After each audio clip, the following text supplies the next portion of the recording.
You're listening to a Brain Stew Fresh Fright Review.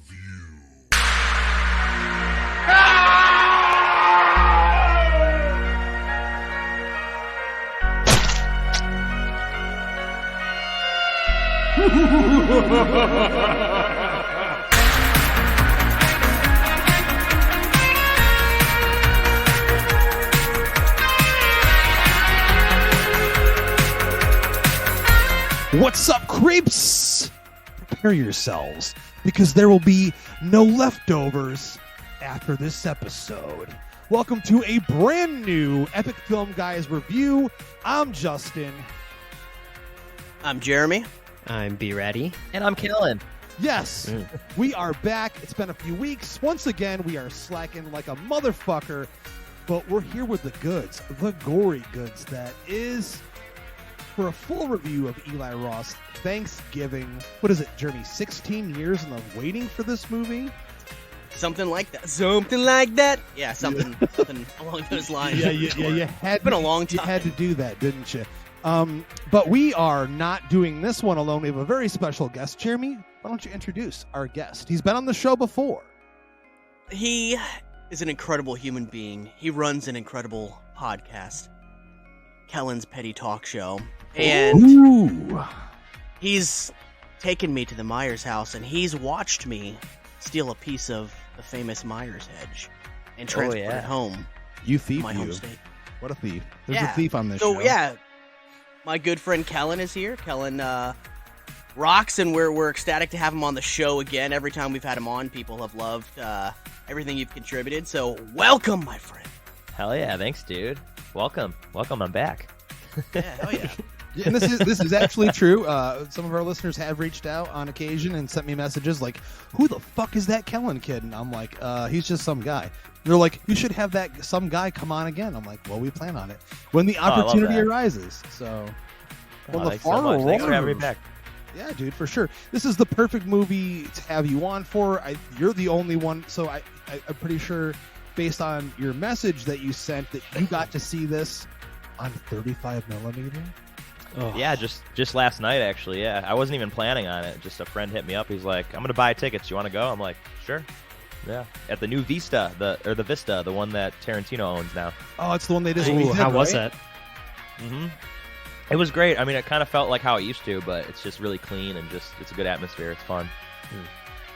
That's fucking awesome. In terms of when we saw it, Brady, you actually got to see it before all of us when you got to see it in Boston at your first ever press screening for EFG. Is that right? Yeah, it was the first time I actually got to sit in the press seats, and it was pretty cool. It's in like the worst fucking AMC theater I think I've ever been to in my life. Man. Every AMC theater of course it is. I don't know, man. AMC Boston Commons is probably the worst, dirtiest. Going to see fucking Thanksgiving, kid. The Boston Commons. Fucking wild. Yeah, those accents in the movie, they were alive and well. I can only imagine. Yeah, I saw it Tuesday. I was going to take my friend Nick, who listens to the show a lot, but his flight got canceled, so I ended up picking him up after. But it was cool. Bummer. Well, I the studio gave us passes to give away, so that was cool shit. So wanted to thank, Sony TriStar for as well inviting us to our press screening in DC. Unfortunately, Jeremy, you were unable to make that screening, but we did have some friends. Had a family thing going on, yep. Yeah, we had some friends attend that one, and of course, I work at Alamo Draft House, and we did a screening the same night as well. So I got to see it in my home base. So it was a blast. We gave out those John Carver masks you could wear. It was a lot of fun to watch the movie with a crowd. Honestly, I don't think I've had a crowd react to a movie in this way in a long time. We're going to get into that. By the way, this is full spoiler. Spoiler. I think this is the earliest we've ever said that. I'm proud of us, guys. Listen, the majority of that's some progress. Show, that's a milestone. They already know, Brady. They should know that unless we say spoiler free before they click on it, they know there's going to be spoilers. But that's true, and we know that we have our resident spoiler king over here, Jeremy, who will ruin every movie for everybody. Come on! And I'll have to defend him till the end of time from random strangers that message me. But my favorite is when I spoil movies that we're not even fucking currently reviewing. Like I'll spoil a movie that like we reviewed 3 episodes ago before somebody else sees it, and they're like, bro, I was listening to this episode and you fucking gave away this plot point from this movie. It wasn't even the show that you were actively reviewing. So that's always my favorite. So now I've ever since then I've tried to be conscious about not fucking up. Like he just wakes up screaming in the middle of the night. He's like, spoiler filled episode. Anne's like, calm down. Anne's like, what's wrong with him? He's just yelling out spoilers in the middle of the night. I don't even know what the fuck he's talking about. I can't believe that John Carver, the killer in this movie, was fucking Steve-O from fucking Jackass. That was a completely left field killer. And I think it was a bold choice. It's great to see Steve-O getting some work still. I mean, his podcast is great too. He's got some great guests. I always like listening to the show, but it's great to see him doing some non-Jackass work. Yes. Yes.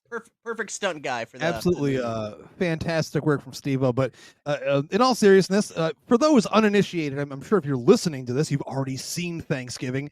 And ladies and gentlemen, we are going to be dropping this early. So when you're listening to this, it will be hitting before Thanksgiving because from my experience doing this podcast for almost 10 years, dropping an episode on a holiday will just literally drop that shit in the toilet and flush it forever. So you're going to be hearing this before Thanksgiving, but hopefully you've seen the movie. If you haven't, whatever, you're in for the fucking ride. Brady, if there is 1 or 2 people listening that don't know what the movie is, why don't you fill them in? Sure. So an axe-wielding maniac donning a pilgrim mask terrorizes residents of Plymouth, Massachusetts. 1 year after a Black Friday riot ends in blood and tragedy. As he picks off the victims one by one, the seemingly random revenge killings soon become part of a larger, sinister plan. I got lazy with this one. I read most of it off of IMDb. No, I liked it though. That's what I had expect. Flair here and there, but Well, I like that you read it with jazz hands too. That was really good. It's for the effect. Thank you. So for most of you out there listening, we all know where this originated. It was originally conceptualized as a fake trailer for Grindhouse, which was the double feature with Robert Rodriguez and Quentin Tarantino. And I think the biggest takeaway from everyone that went to go see that, because I remember going to see it in theaters and it was empty as fuck. Too long. Aside from Planet Terror, which I loved at the time, I was not a huge fan of Death Proof. I've come to appreciate it later in life.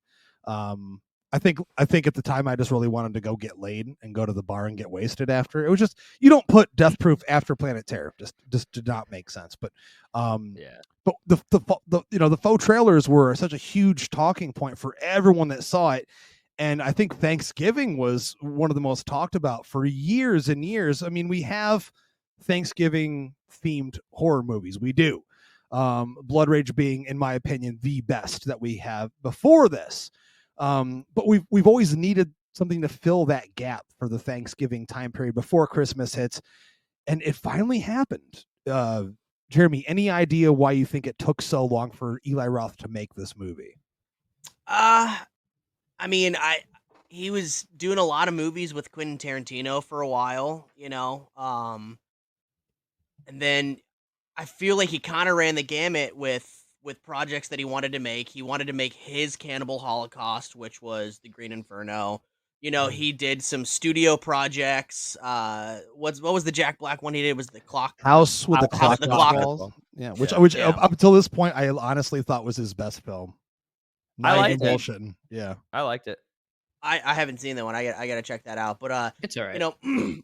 He did some really some strange movies too. He did Knock Knock, which is so fucking dude. That movie was so weird, and I really enjoyed it, and it was so minimalist. I really dug that movie.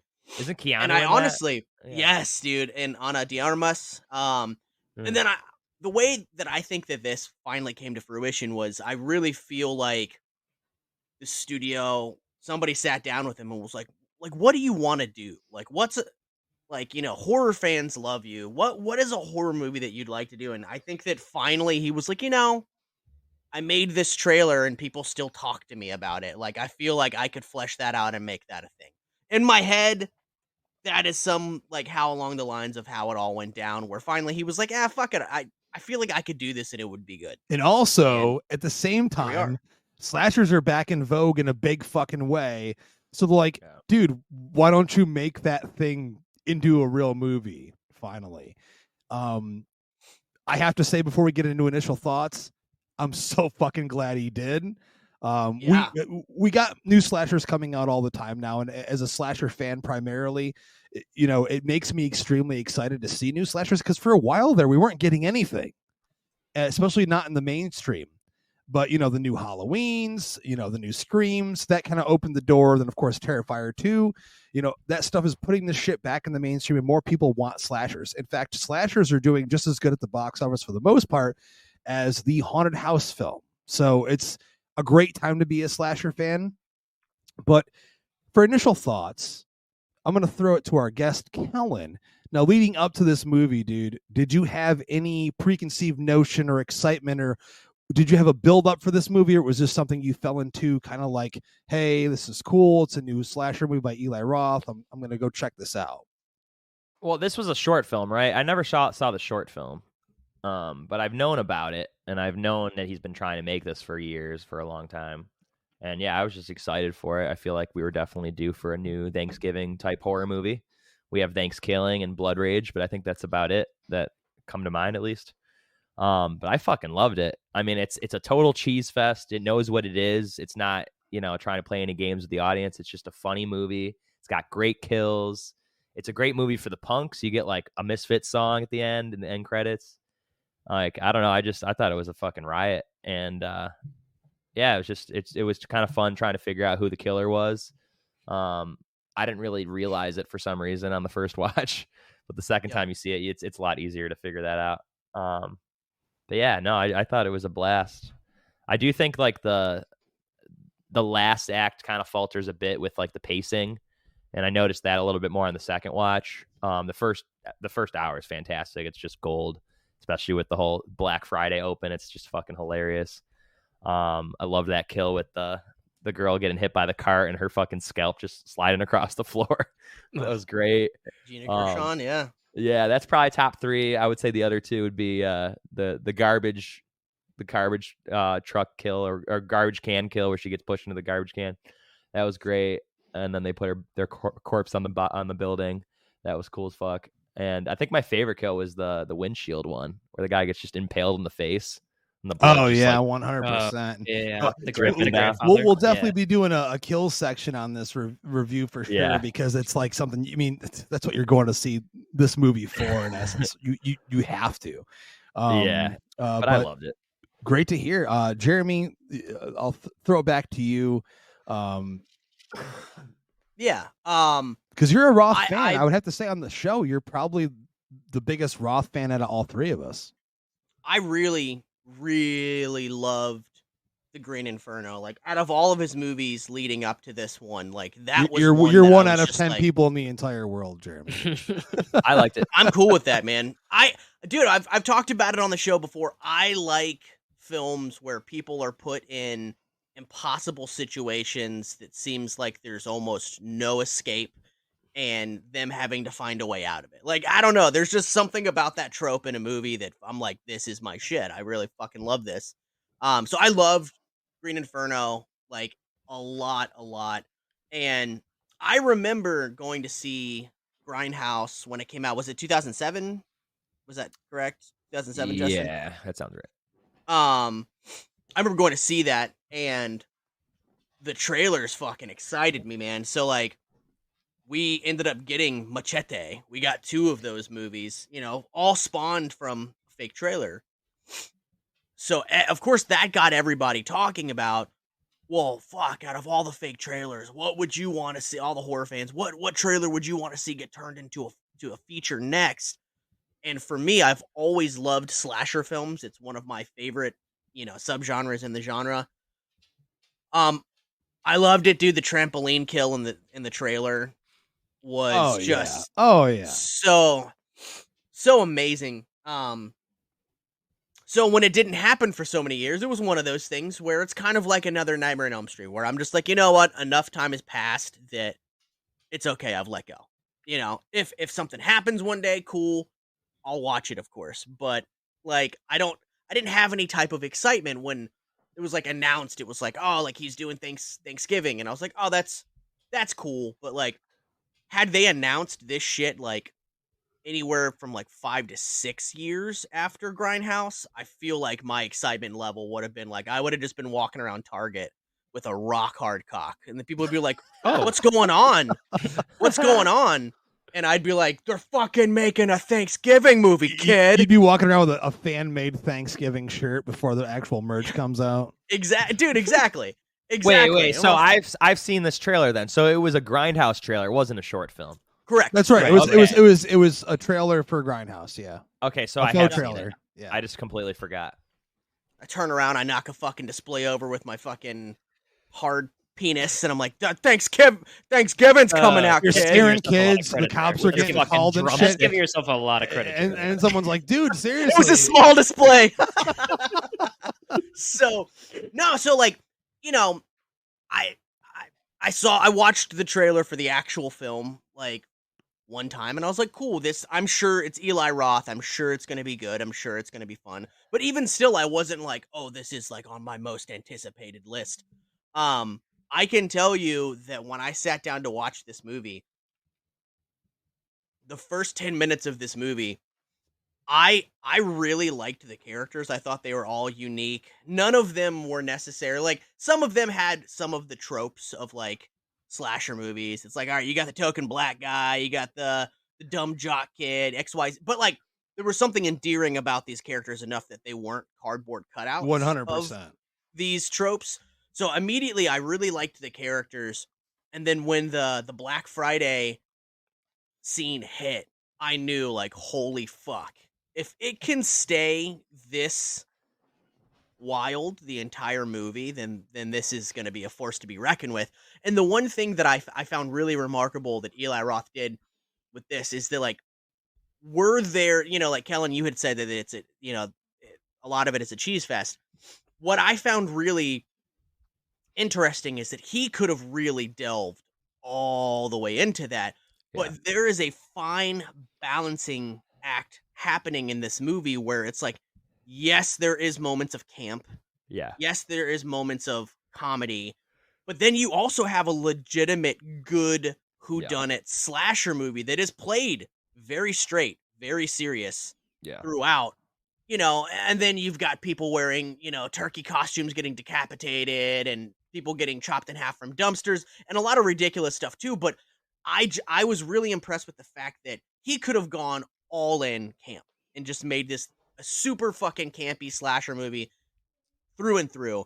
And I was really impressed that he really towed the line with all of those things and didn't go too hard into any of them. And it's like putting a recipe together, man. Yeah. Like, everything just went together perfectly that it's so unique, and I just found it fantastic. So I walked out of the theater having a fucking great time, and I'm like, you know what? It's so great to see slasher movies back at it again. You know, like Scream 6 was huge this year. You know, Thanksgiving is doing really good numbers, you know, especially based on its budget. So my hope is that this thing continues to do gangbusters at the box office and they start green lighting more slasher films, just like they did after the success of the first Scream movie. We got tons of imitators and tons of not great slashers and great slashers. So I'm hoping that happens again. Yeah, For sure. 100%. Exactly what you just said before I throw it to Brady is what he did perfectly was make an easily accessible slasher movie where for the hardcore fans, it has every single thing that we want from it. But for, you know, the general moviegoer, they can go in and watch it and still enjoy themselves. Yeah. Be ready. You were the first to drop EFG first thoughts on this shit. Throw it to me. Your initial thoughts on this movie. Yeah, I mean, you know, Jeremy's definitely the Eli Roth fan on the show, but I think I'd probably fall right behind him. Like, I've always enjoyed his movies. You know, Cabin Fever is one that's always stuck with me, and I can always go back to and watch that. Hostel is a little too much for me to keep watching, you know, all the time, but it's still great. And, you know, it came out around the same time as, you know, Saw was hitting its boom, so like it's, you know, great stuff. Green Inferno, I also do enjoy. So when you get into the lore and the backstory and the development of this film, how it was that faux trailer up there with Hobo with a shotgun and machete, and it's like cool. Like I mean, it's hard not to get involved in that, right, and not be excited for it. So watched the first teaser trailer, and then really tried to stay away from anything that was happening around it because I wanted to go in and just enjoy it. Because also on the flip side of that coin is like it's a Thanksgiving horror movie, right? And we all might like Blood Diner, we all might like Thanksgiving, but it's there's a lot of stinkers when it comes to Thanksgiving horror, and I didn't want to get my hopes up too high. But I can echo what everybody else has said on here. Like the opening is super fucking strong with the Black Friday scene. I think the kills are just, to die for. But I can't, like, I also, like Justin said, have never really been in a theater where there was such a visceral reaction from the crowd to the kills. Like people were jumping and screaming and just like hiding. And I think the closest I've gotten to that so far is Talk to Me. And that was just, bits and pieces of that movie. For this one, it was like the whole fucking time. I was a little disappointed because the, original trailer is that grindhouse 70s sleazy, dirty vibe that I really, really like. And this one's not, and that's fine. This one works on its own that way.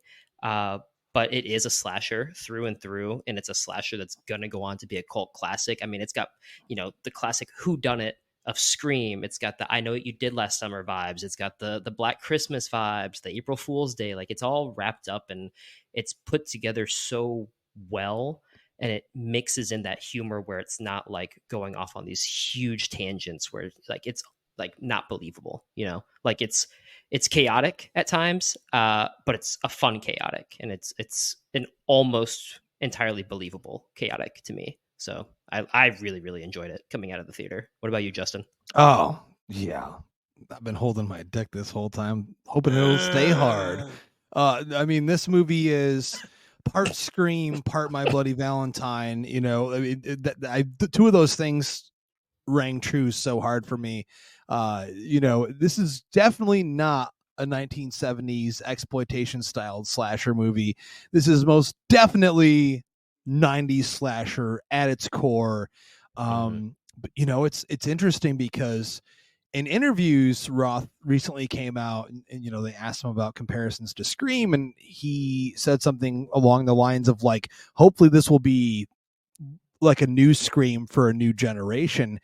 And I don't disagree with that statement at all whatsoever. I would dare say that a lot of the stuff that I didn't care for in the last two Scream movies, he does better here.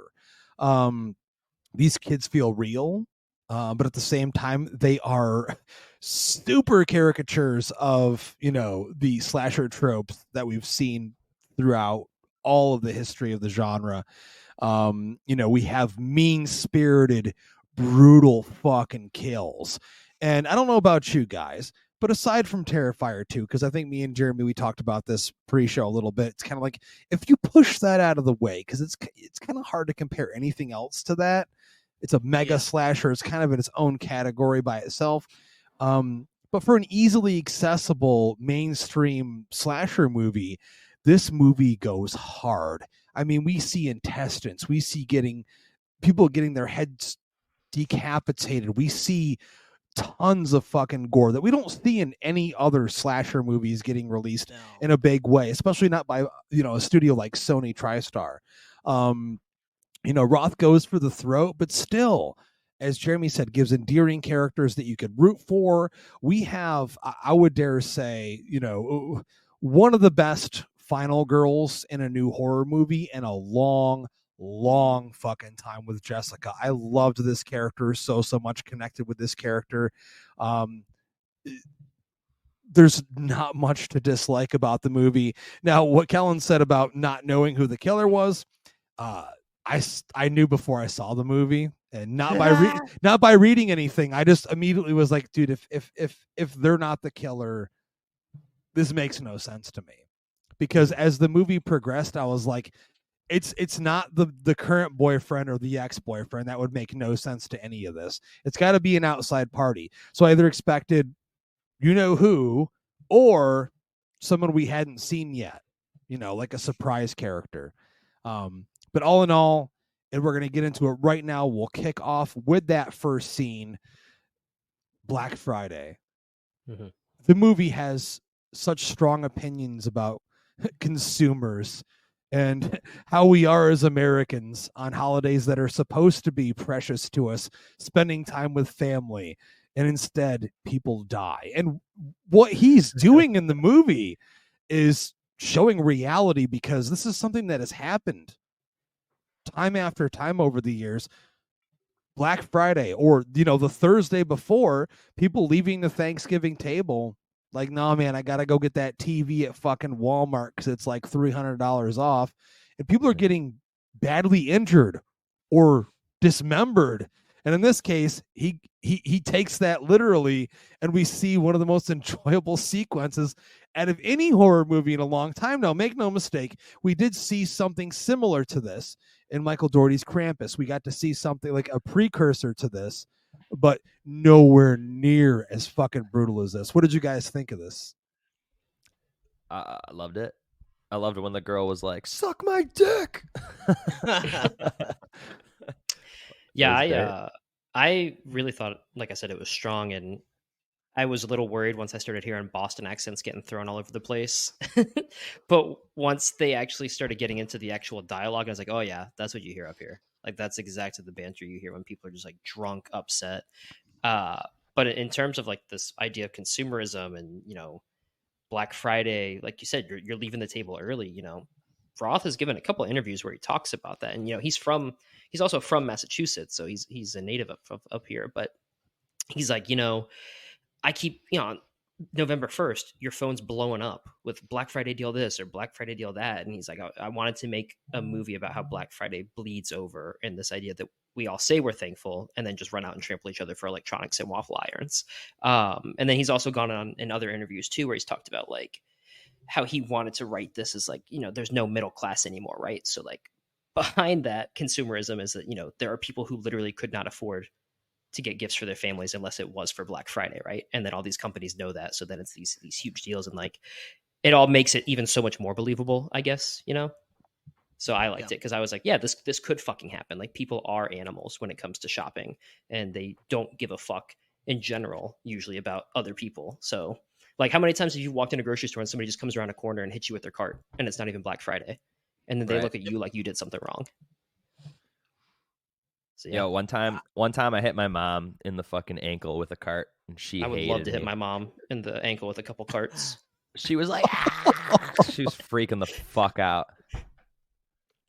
I liked that the replacement boyfriend in this movie, Ryan, played by Milo Manheim, he's like Disney Channel famous. You guys know that, right? Yeah, of course. Yeah. You can't forget that face.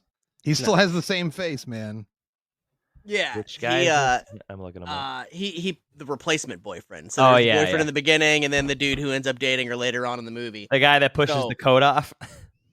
Oh my God, it was funny as fuck. That's so good. He dude, my kid was obsessed with these movies that he did on Disney called Zombies, and he played the lead character in it.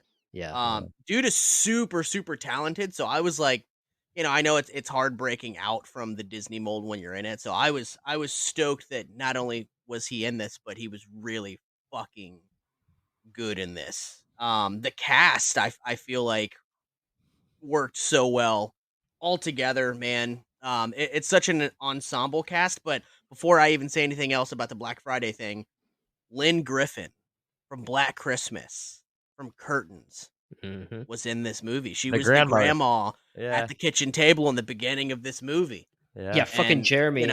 At the day after I go to see the movie, he texts me. He goes, "I just need you to tell me one thing about this movie." He was like, and then he sent me a picture of her. He's like, "Is this the killer?" Yeah, because I hadn't seen the movie, so I didn't know. I had not seen the movie, so I did not know. So I was like, dude, Eli Roth is a mega horror fan, so like, I wouldn't be surprised if he didn't fucking make Lynn, Griffin from fucking Black Christmas and Curtains the killer in this thing.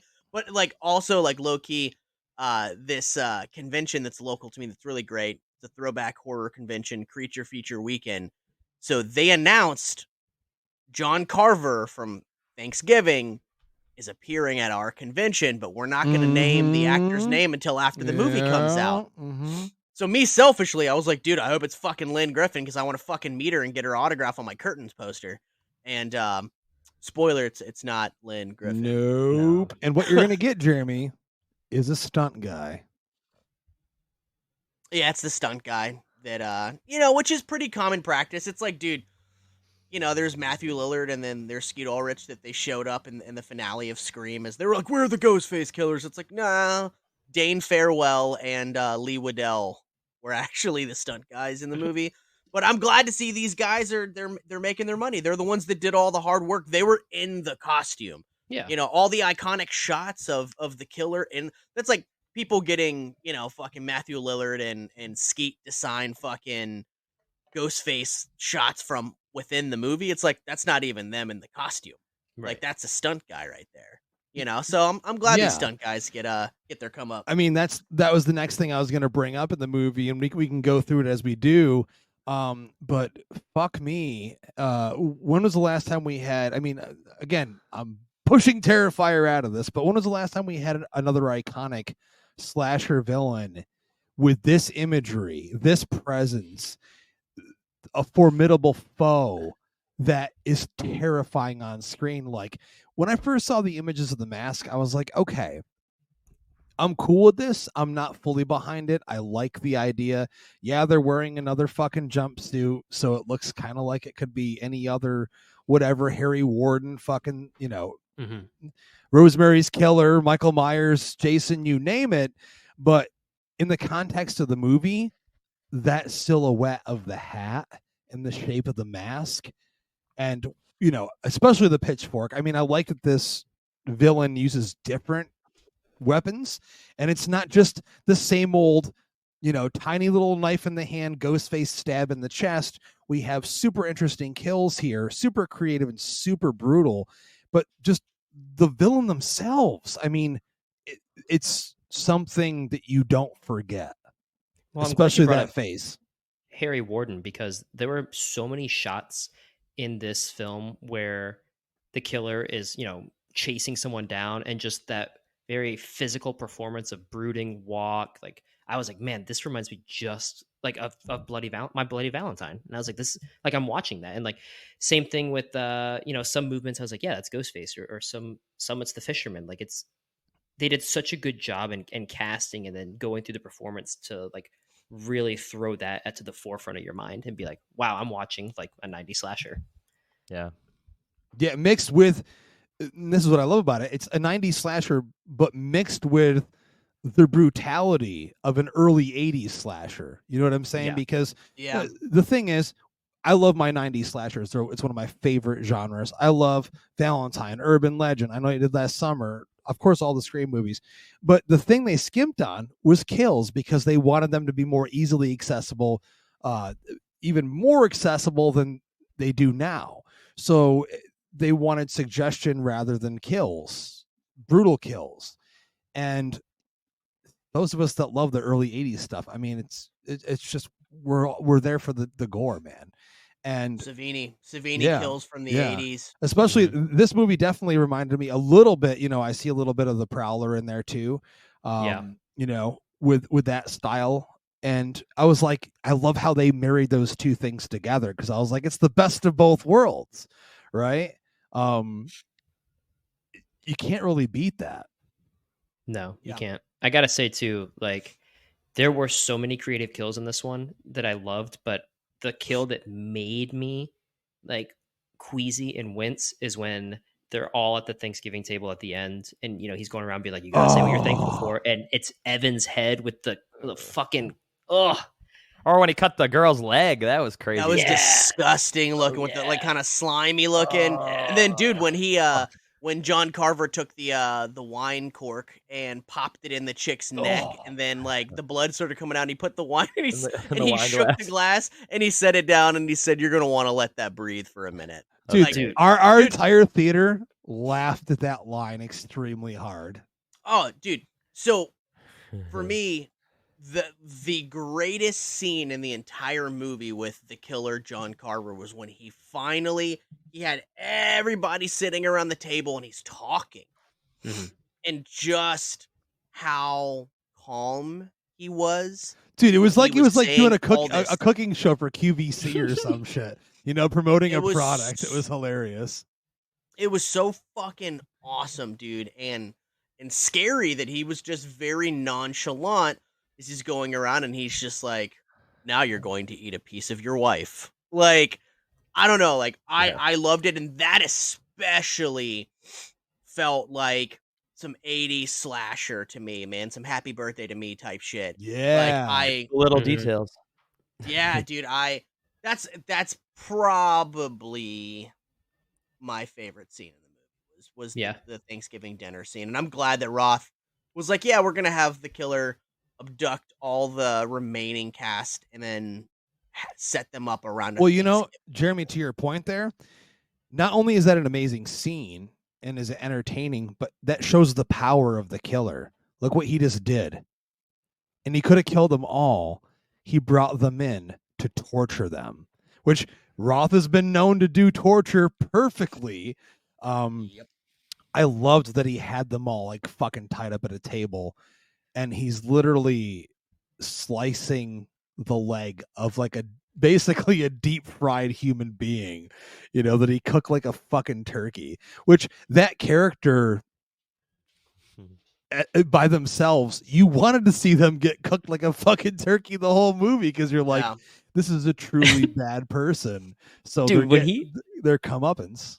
When she's just like waking up and laying there, and she's kind of like, "What the fuck is going on? Like, where am I?" And he's just like garnishing her and like laying the carrots, putting the butter on her face. Yeah, and then he puts the between her toes. Yeah, I was like, oh, gross. But I was like, this is just like, you're like, there's no way that they're gonna do this, but it's Eli Roth, so of course he's gonna do it. I wasn't like, it's gross. I was like, I'd eat that. I would not. It looked delicious. On a foot. It looked delicious. It probably tastes better than fucking turkey, man. That's really gross. Actually, you're saying it's gross, but you and me are the ones talking about. I'm not saying eating a person would be gross. You're the resident cannibal. I'm exactly. saying the garnish. Who the fuck am I talking to here? Is not what I would eat. Her feet look clean, though. I'd eat a piece of her. Her feet look clean, bro. I mean, I'm just saying. If it was consensual. I gotta throw that in there. Yeah. Wait, I'm just curious. Who did you guys think was the killer? Like, while watching it, though, besides I thought it was who it ended up being. Really? What about you, Jeremy? I didn't spend a whole lot of the movie going, man, I wonder if it's this person or that person. I kind of just went along with the ride. Yeah, same. I don't know. Part of me, they wanted you to think that it was the boyfriend who his wrist got fucked up, who was the pitcher, Yeah. Bobby. And so like part of me was like, man, they could go the Scream route and make you think it's him, and then go, well, no, it's not him, and then it ended up being him. But I don't know, man. I really didn't spend a whole lot of the time when I was watching it, going, oh, I wonder if it's this person. I kind of was just along for the ride because I was loving every fucking minute of this movie. There was not one point in this movie where I was like, all right, let's move things along here, or I'm bored, or I don't like this. Like, I felt like a kid in a candy store, man. Like, I was watching a new slasher movie with a great slasher villain, with a cast that I liked, with incredible fucking kill scenes, man. Like, Eli Roth knows, like, I'm making a slasher movie. The only thing that people want out of these is, if it's possible to give likable characters, that and fucking crazy deaths that people are going to talk about after the movie. That's why the Friday the 13th movies were so huge in the 80s, because people afterward would talk about the kills. Did you see the fucking sleeping bag? They couldn't believe what they saw, Yeah. No. At the time. And what, not to cut you off, but that's what he's doing. He's reinventing that for a new generation of people, because let's face it, even though we've had decent kills in the last 5 years of new slasher movies, again, Terrifier 2 excluded, but we haven't had anything. It's that's only like, excluded because you can't compare it to exactly. anything else. But we haven't had anything that's like water cooler fare, where it's like, dude, did you see that movie last night? Like, holy shit, those fucking kills, and you're talking about them. And like the scene at the end of the movie during the parade, where the father is driving in the fucking parade, and his two little kids are sitting next to him, and he gets impaled through the head, and the father's blood splatters all over the fucking children, and they're shrieking. His nose being in a different place. Oh, man, it's pure gold. But it's like that's Incredible. something that everyone will talk about, So he's hitting the nerve that he knows he needs to, and it makes total sense that say what you will about his movies. Either you like him or you don't, or you kind of do. But he is an expert. He is a film historian. He knows his shit about everything to do with movies, not just horror. Like, you hear him talk, he's so interesting to listen to. He can dissect Jaws in like 5 minutes and tell you every single thing about it, as an example. So it would make sense that this is the guy that could make, like, a new classic slasher film, and he did. He accomplished that here with Thanksgiving. Yeah, I also do appreciate, and since we've already said it's a spoiler-filled episode, how the first POV shot of the movie is from the killer. And it's a throwback to Halloween. I literally heard someone sitting behind me, and they didn't know that it was intentional. They're like, "That looks like Halloween." I wanted to turn around and go, "You fucking think so?" Yeah. I was it like, ended up being the killer. You're absolutely right, man. That was like a fucking. And you hear the clear-cut deep breathing and indication of everything. The first shot. Yeah. But like you said, Jeremy, like they do so many great moments of giving you red herrings. Like, so at first you're seeing him, you're like, all right, this makes sense. And then it's okay. Well, it's the manager who had to work that night who lost his wife. And then it's like, okay, well, it's one of the boyfriends, or maybe it's both, and they're going to go scream route. And then it's like, it could be literally anyone, but I don't know. As soon as they open the door and Patrick Dempsey, as the sheriff is there, I was like, yeah, it's got to be him. Sexiest man alive, ladies and gentlemen. That's his real accent. Is it really? Yeah. He's from Maine. Because I was going to ask you, because you're up there all the time. I mean, when I was up there on the set of Beetlejuice 2 this last weekend, I heard a lot of accents. And I'm not used to it very often, but you're up there all the fucking time. So I was going to ask you specifically how close his accent was, but I had no idea that was his actual accent. So you're telling me that all the way back in the day, Can't Buy Me Fucking Love? Seriously? Yeah. He was told to drop the accent because it would limit his roles. And so when he told Eli Roth, he was like, hey, like, do you want me to use the accent? And Eli Roth was like, I really don't like fake New England accents because I'm from there. And it like really drives me fucking insane. And he was like, no, I have like a real accent. And he's like, are you serious? And he's like, yeah, I lived in Maine most of my life. So Jeremy, this is your time to tell, if you want to tell this story. You've met Patrick Dempsey.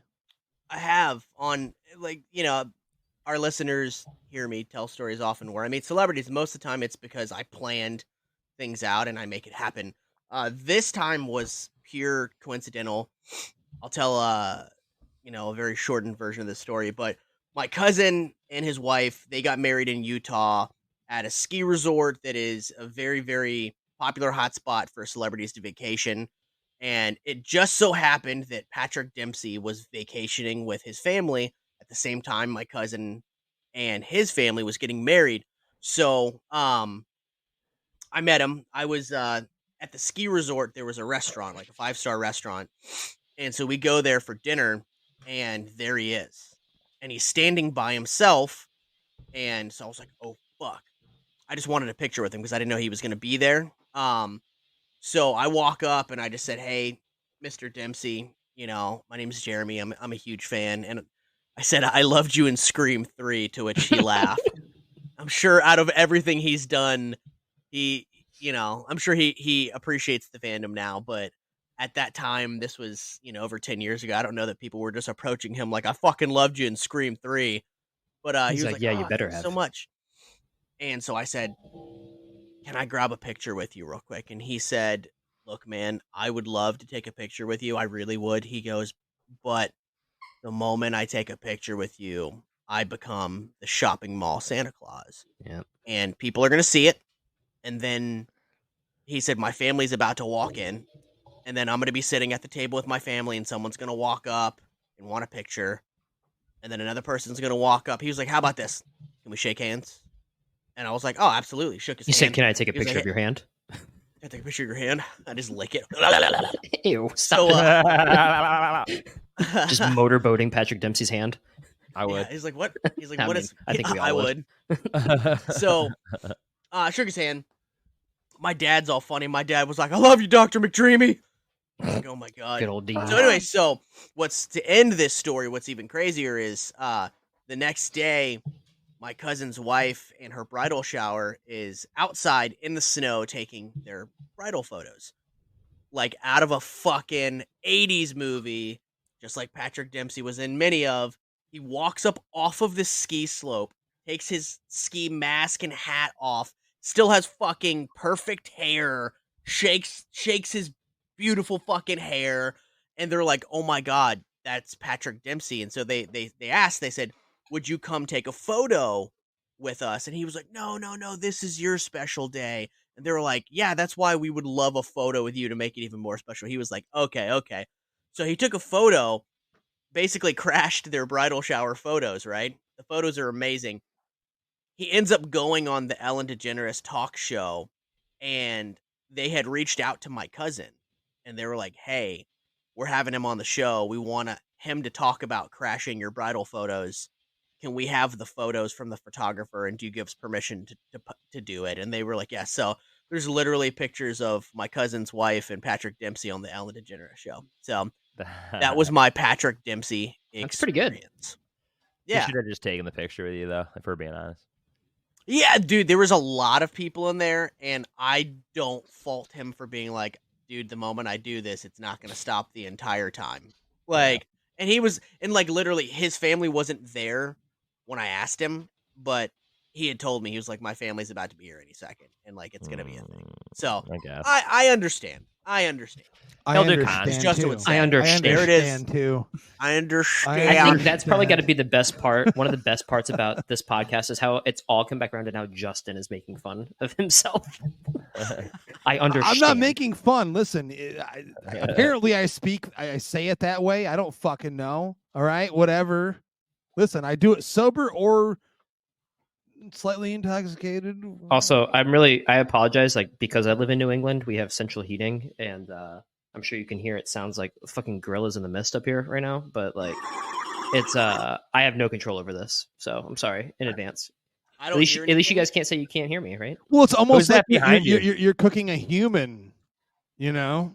Yeah, I Like a pretty much turkey. am, because at 3 a.m, it'll just come on and be like, like, all It's right. like the devil shows up in your apartment, just. That's pretty much But before we go any further, and before we get to our trash it or treasure it and how we feel about this movie, one of the biggest things that people talked about leading up to this movie is in connection to the faux trailer, which is the trampoline kill.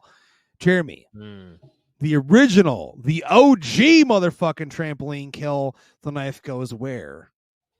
In the vagina, and I was disappointed. Oh, That did not happen. I in was this disappointed one. it did not go in the vagina. Let's be honest here. When the knife did not go in the vagina, I was severely felt left feeling like this was just I almost stood up lackluster. and left the theater. I turned to my Listen, wife, Mr. though. Roth, if you're listening to this, Eli Sorry. Roth, you almost lost a fan. I did turn to Eli my, almost I scrapped the I project. turned to Danielle and I said, it's supposed to go in her pussy. And she's like, oh, that would have been Yeah, cool. I'm sure you said it that quiet. She's like, What do you mean? Of course I said it was that quiet. I You were was in probably Alamo Draft House. You think I'm yelling that shit where I work? yeah. yeah, they will escort him out. That's Oh, true. escort. Someone will write on the card and turn the light on. I have to escort then they'll myself point. out. Nah, security would have been like, you know what? You're right. They're like, I would have gotten Yeah, upset too, right? sir. You have a nice night. Dude, I almost escorted some motherfucker out for having his flashlight on his phone on to pick out what he wanted to eat. I was like, dude, you can't have that on. That's why there's lights. Justin doesn't Underneath wait the for the card to tables. go up. Justin flies down across all the seats. I don't I fuck gotta get around, back man. down to Alamo. I love that place. We only have Hey. one in downtown. It's kind of like hard to get to. The one up here just It's opened so this great. weekend. Dude, I almost What? went. Yeah.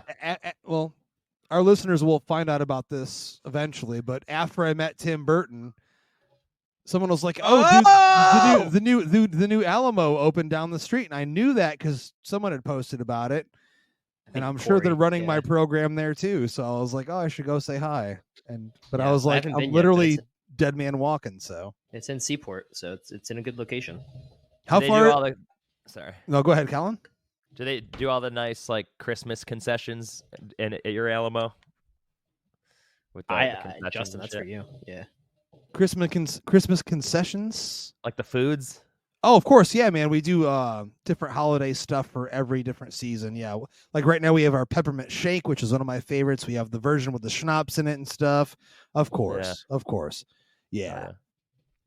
But the Alamo from me is like an hour. Well, if you're going opposite traffic. If not, it's about 2.5. Well, worth it. I might as well bring it up now because I always forget to promote my screening. So Epic Film Guys promoted screening on December 12th, the new 4K restoration of Child's Play, Terror Tuesday. Come on out for it. Maybe Jeremy will be there. Maybe he probably won't. But we are planning something special for next year. We are planning something special for next year. Where we can get at least 2/3 or all three of us at an event and do some cool shit. So shit's in the works. But I wanted to bring that up while I remembered. But back to the movie. Any standout moments you guys had you want to talk about before we wrap up and give ratings? I think I've said mine. Yeah. I'm gonna throw one out there. Mm-hmm. So Rick Hoffman plays the CEO of this Walmart type company. What's it called? It's something Mart. It's Right Mart. Right yeah. Mart. Yeah.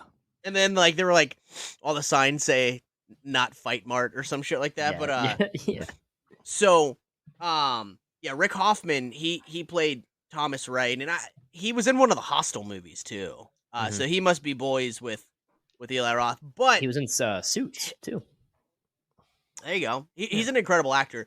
So typically in these kind of movies, he would play like an evil CEO that you would root to hate because that's how they're written. It's like, well, this person only cares about money. They don't give a fuck about anybody, so we want them to die. However, this is one thing that I love about Eli Roth. He knows this. He understands that anybody else writing this horror film would have made Thomas Wright a villain. Like, a villain that you rooted for their demise. He did the exact opposite. He made Thomas Wright to be, like, a character that he feels bad about the Black Friday massacre. And he wants to do the right thing to make it right. And I really fucking appreciated that was a plot device in this movie for that character. Because like I said, any other horror film would have absolutely made him a bad guy. So I really loved his performance and really loved what they did with his character. I got to shout it out to my main man, Scuba. Scuba was great. Scuba's great, the fucking shit, dude. One of my favorite characters in the entire movie for sure. And honestly, one of the most level-headed. Everyone thought he was hot-headed. I'm like, no, he actually knows what the fuck he's talking about. Yeah. Cuba. He was fan-fucking-tastic. I honestly, I feel like everybody that showed up to this did a great thing. They set it up for a sequel. I hope that happens, man, because these characters, I'll tell you right now, as much as I did come around to the cast of Scream 6, in Scream 6, I didn't care for them much in Scream 5. In Scream 6, I feel like they kind of found their footing a little bit for the characters, and I cared for them a little bit more than I did in the previous film. This, I'm going to go ahead and say it, I think I actually prefer the cast in Thanksgiving over the new Scream films. There was something about these characters that I was like, man, I really dig this. And now I want to know what happens next, man. Christmas. Well, yeah. But I want to see where these characters go next with the love triangle that was still kind of a thing at the end of this movie. Yeah, I don't know. I really loved the cast of this. That's a movie great and point the you make, characters that Jeremy. Roth made. The love triangle's technically still possibly there when the movie ends, because ex-boyfriend, new boyfriend, there's still a thing in the movie because neither of them are the killer. So, Yeah. very Jeremy, interesting. I gotta say though, I was reading an interview with Eli Roth, and they asked him if he would tackle another holiday theme, and he said, "Yeah, nobody's done an Easter Bunny horror movie yet." So Has that think I wanna try to motherfucker do that not one. seen Critters 2? Come on now, horror historian, I don't think he's seen a certain other movie. a movie that our The own least said about that one, the our better. own co-host himself wrote, directed, produced. Edited, starred in, did special effects makeup. It's The best. called Easter Sunday. Which I own the fucking Blu-ray. I own a signed copy of the Blu-ray. So do I. As you fucking should. Jeremy told me I can never watch it. Yeah. I've seen it twice. So wait, did you meet him after he was promoting the movie? No, this was like a couple months ago at age 45. He's like, I'm sorry, you can never watch this. Oh, well, that means you should watch it. When someone I tells you wanna not see to, it. when someone tells you not to do something, Kellen, do you listen to them? I want to watch it so bad. You have no I idea. say nay. Send me a copy.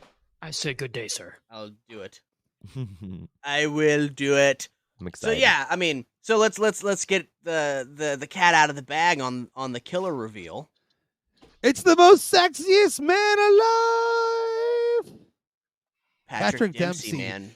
Crazy how he gets on the front cover of People magazine as the sexiest Same man time. alive.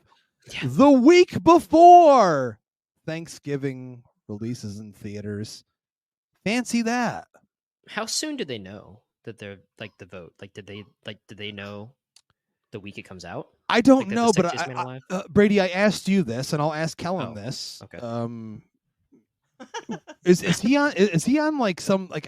Again, I don't watch television that much. Is he on something else where women are going to vote for him for this reason? Because I'm like, last I looked, he hasn't been in a movie in a while. So like, why is he relevant now in terms of that title?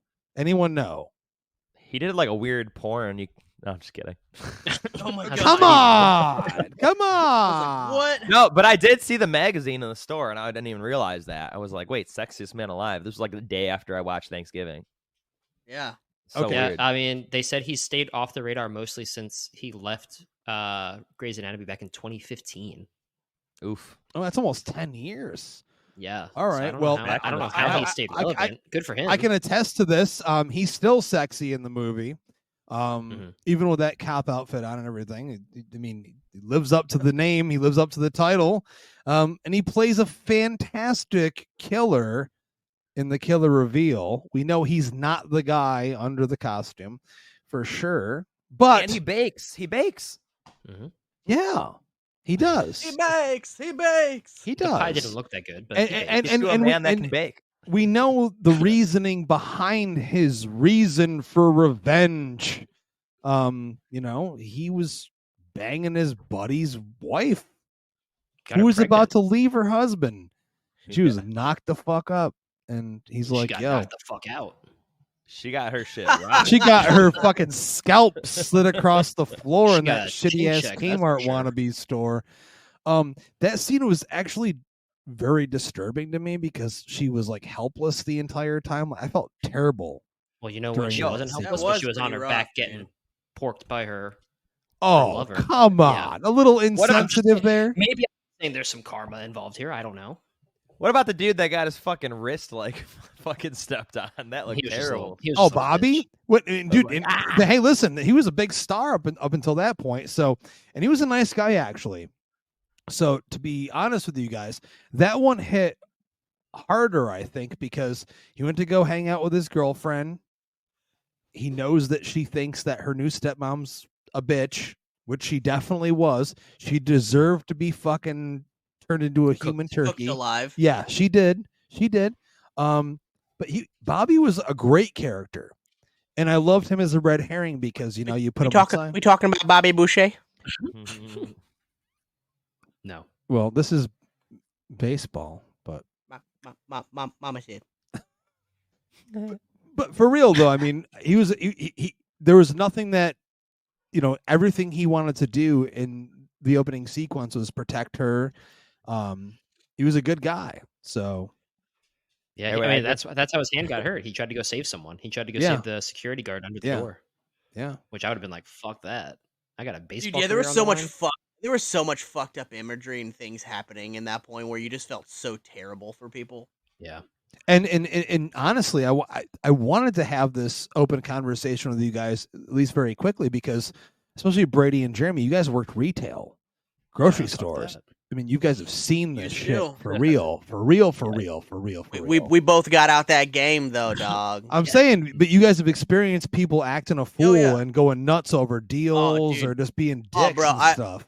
I've seen the worst of humanity.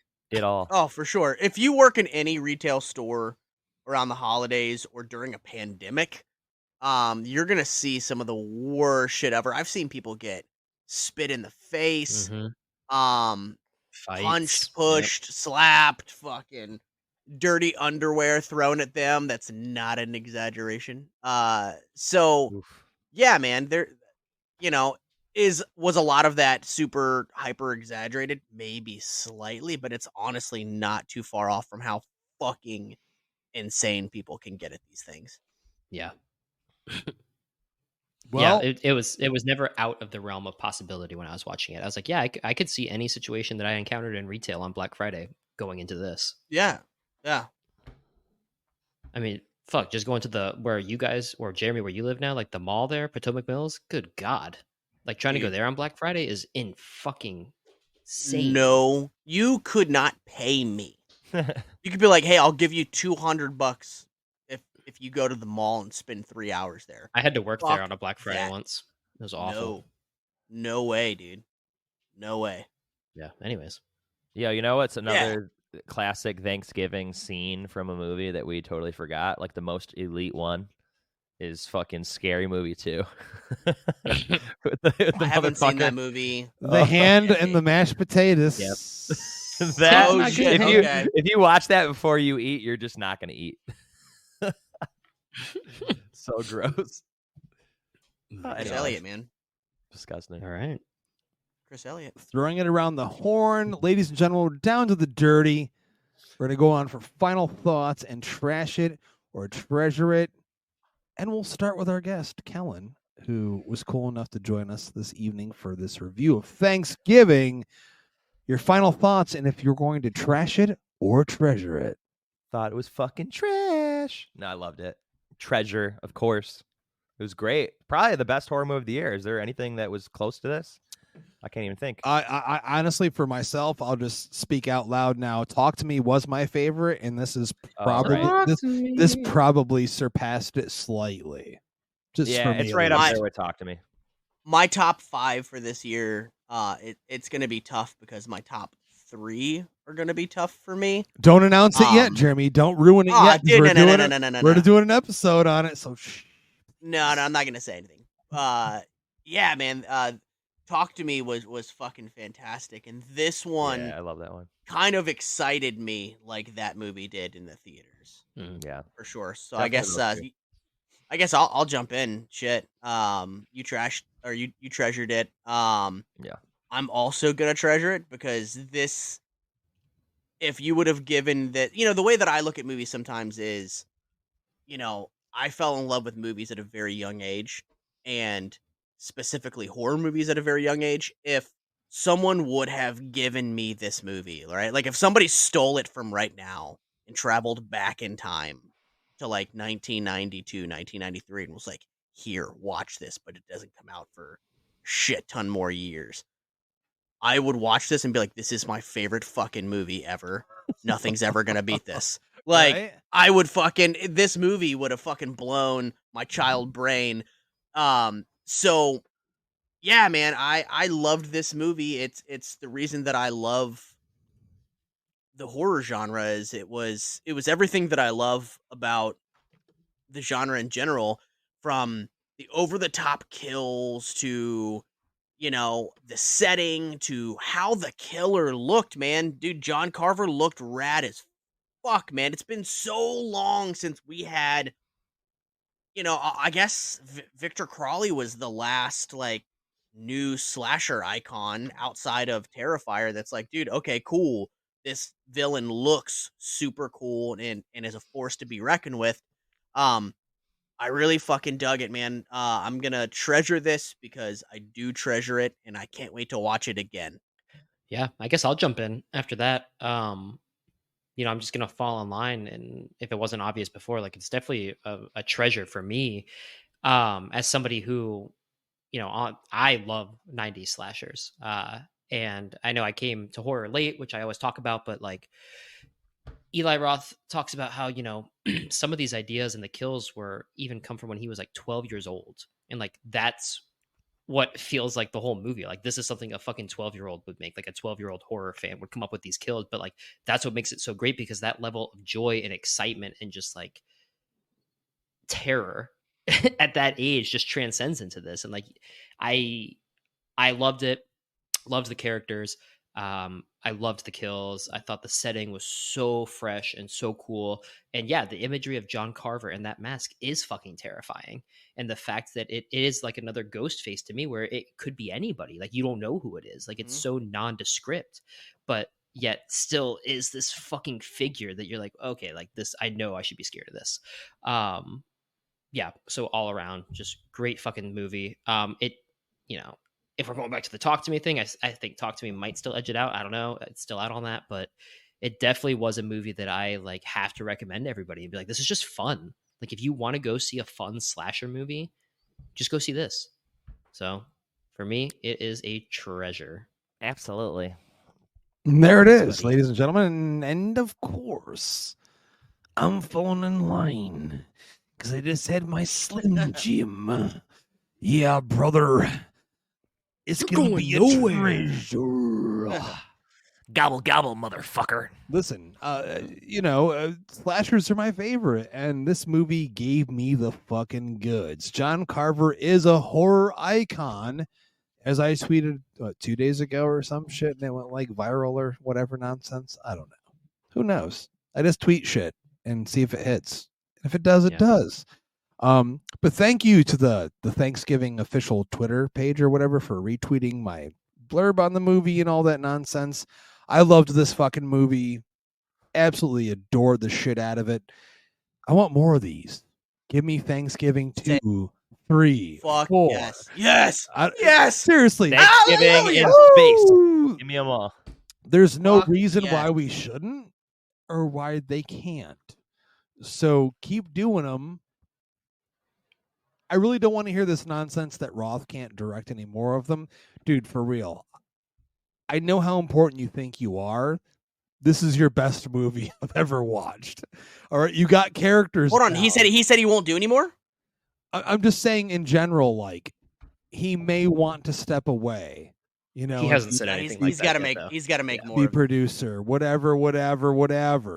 But he's always been a slasher connoisseur, and he showed here he's an expert. He made one of the best slashers of the last 5 to 10 years. I mean, there's so much to love about this movie. And also, I have to bring this up always last minute, and I feel terrible about it. But the score by Brandon Roberts, on top of the songs that Kellen mentioned earlier, you get some punk songs in there and shit. Great soundtrack, but also great score, which is very reminiscent of Marco Beltrami's early Scream work as well. Mm-hmm. It's visceral. It's brutal. It's mean-spirited. It's funny. We hear the word fuck in this movie over 100 fucking times. It's my kind of movie. So it's going to be a treasure. Ladies and gentlemen, this is our episode on Thanksgiving. I liken this episode to like if you were actually sitting with all 4 of us at the Thanksgiving dinner table talking about this movie. Because it would be crazy all over the place, and we wouldn't really know where we were at. But we're like in between cocktails and turkey and whatever else is going on. So thanks for listening to this episode. And thank you, Kellen, for joining us again as our special guest. If Hell yeah. our listeners want to find you and what you're doing on social media and your show, tell them where they can find you. Hell yeah. My name's Kellen, and it's at Kellen Pembleton on Instagram. The podcast is at Kellen's Petty Talk Show. And yeah, I'll be over there. Oh, and I have an EP dropping in a few months. Hell If you fucking yeah. if you like pop punk music, yeah, it's gonna be sick. So check that Dude, out. I've no bullshit, and I'm not just saying this because he's on the show. He showed me a bunch of the tracks, and they're so fucking good. Thanks. Super, dude. super good. Yeah. Thank you. Yeah, the ones that came out in the studio are pretty cool. So I'm looking forward to it. Pumped, dude. Fuck yeah, man. I better Excited get for I that. better get an advanced fucking copy of that shit. Dude, I got you. Yeah. The fucking the cover we're making with the guy from Cinematic Void, Jim. He does like these really cool like horror collages, and I was like, well, he's like the perfect guy to work with on that. So there's gonna be like some horror elements on the cover. Awesome. Should be cool. Yeah. Glad to hear it. And then, of course, our longtime listeners, you know where to find us. But if you're listening for the first time, if you love us, if you hate us, if in this episode you want to make fun of me for saying understand and not make fun of Brady for wearing an Iceland Kill shirt, I'm free. not wearing one tonight. Feel free to leave us an iTunes review, or Spotify's even easier. You don't have to mention us at all by name. You can just leave star ratings. Then, of course, Brady, we have that thing that we like to do too for our special fans. What's that called? Send nudes? I don't know. Chatterbait. God damn it. It's called our Patreon. And maybe Oh, yeah. Brady will send you nudes if you join the Patreon. Look, We I have still some- got pictures ready to go of me with no fucking teeth when I was 6 years old. So, Actually, gumming the fucking dick.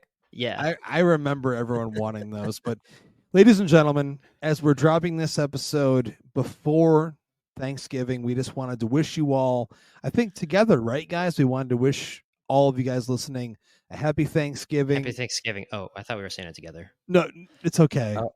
It's okay. Let's do it. Let's do it unanimously, all four of us. All right, let's do a countdown. I'm not cutting any of this. Let's do it together right now. In 5, 4, 3, 2. Happy All right, and also, don't kill anyone while you're out there at the stores. Don't harm anyone at all. Don't, just be a nice Don't guy. butcher over your bargains. All right. Yeah. There it is. You know, I a love waffle, that. a waffle iron That's is a not new that important, hashtag guys. right there. Don't butcher over your bargains, That's motherfucker. right. Don't do it. But Or thanks you'll be again for 50% listening off. to this new episode of the Epic Film Guys podcast. Again, I am Justin. I'm Jeremy. I'm B Ratty. And of course, Kelly. we were joined by, he was, look at him Kelly fucking on Kapowski. point. Look at how fucking on point he is. We might as well make him part 4 of the Epic Film Guys. Let's go. But as we always like to say, we like to ask you to keep it. Keep it